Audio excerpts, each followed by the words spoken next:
अस्सलाम वालेकुम दोस्तों। आज मैं आपके साथ मटन कढ़ाई की रेसिपी शेयर करने वाली हूँ। इंतहाई सिंपल वे से आपको बताऊँगी। ना ज़्यादा मसाले डलेंगे, ना ही कोई टेढ़ा-मेढ़ा इसका तरीका है कि आपको कोई मुश्किल हो। ये हर किस्म की जो बाज़ार की कढ़ाई है, चाहे वो बट कढ़ाई है, जर्सी कढ़ाई है, बाला टिक्का हाउस की कढ़ाई है या फिर शेख की कढ़ाई है। कोई भी बाज़ार की कढ़ाई आप ले लें जो आप मज़े ले लेके खाते हैं, इसके आगे सब फ़ेल हैं। इंतहाई सिंपल तरीके से आपको बताने वाली हूँ, एंड तक मुझे फ़ॉलो कीजिएगा और अगर पसंद आए तो लाइक भी ज़रूर कीजिएगा और शेयर भी ज़रूर कीजिएगा। तो सबसे पहले आपने अपने गोश्त के मुताबिक ऑयल ले लेना है बर्तन में और प्याज ले लेना है। सबसे पहले हम प्याज को ऑयल में डालेंगे और इसको लाइट ब्राउन सा कलर देंगे, ज़्यादा कलर देने की ज़रूरत नहीं है। हल्का सा इसको सौते करते हैं ऑयल में। आप यकीन करें ये इतनी मज़ेदार बनती है ना कि आप उँगलियां चाटते रह जाएंगे, आपको यकीन नहीं आएगा कि ये आपने बनाई है। अच्छा, इसके साथ ही मैंने अदरक के क्यूब्स ले लिए थे। ये वीडियो आपने मेरी चैनल पे जाके देख लेनी है कि अदरक और लहसुन के पेस्ट को कैसे रखते हैं फ्रिज में महफूज महीनों के लिए और इसमें क्या क्या चीज़ें डालते हैं, ये आपने मेरी वीडियो मिस नहीं करनी। अच्छा, अदरक के क्यूब्स मैंने ले लिए थे और लहसुन का पेस्ट मैंने आपको दिखा दिया, ये मैंने डालना है। आपने ये दोनों चीज़ें अपने गोश्त के मुताबिक ले लेनी है, लेकिन अभी नहीं डालनी, ये मैं आपको बाद में बताऊँगी कि ये आपने किस वक्त ऐड करना है। अच्छा, अभी हम प्याज जो है वो सौते कर रहे हैं ऑयल में और जिस वक़्त ये लाइट ब्राउन सा हो जाएगा तो इसमें आपने गोश्त डालना है। गोश्त को आपने अच्छी तरह धो के नेट में रख लेना है ताकि इसका पानी ड्राई हो जाए और इसको फिर आप प्याज के साथ ऑयल में डालें और भून लें।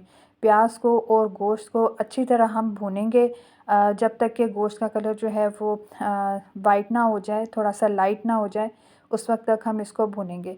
अच्छा, मैंने ये मटन लिया है, आप चाहे बीफ कढ़ाई बनाएँ, चाहे आप चिकन कढ़ाई बनाएँ, तरीका सेम ही है, आपको बहुत मज़ा आएगा अगर आप इस तरीके से बनाएँगे।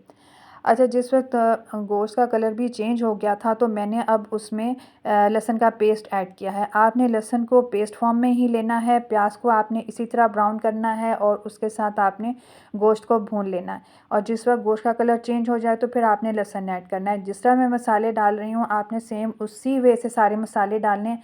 ये ना हो कि आप सब कुछ इकट्ठा डाल के उसको भून-भान के एक साइड पर रख लें और फिर कहें कि टेस्ट तो वैसा आया ही नहीं।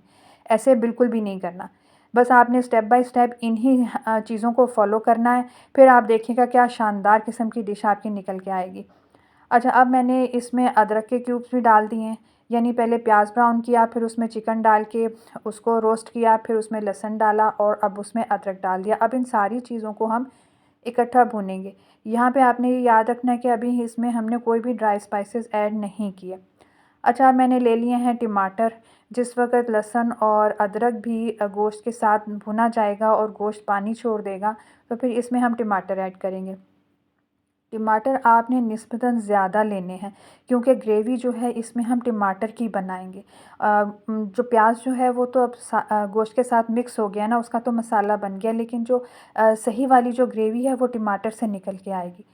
अच्छा, ये सालन मैं कुकर में बना रही हूँ और कुकर मैंने मटन को तकरीबन 10 एक मिनट के लिए लगाया था और उसके बाद मैंने इसको एक पतीली में उल्टा लिया था, सालन को शिफ्ट कर लिया था। उसके बाद इसमें मैंने मसाले डालने हैं नमक और मिर्च के।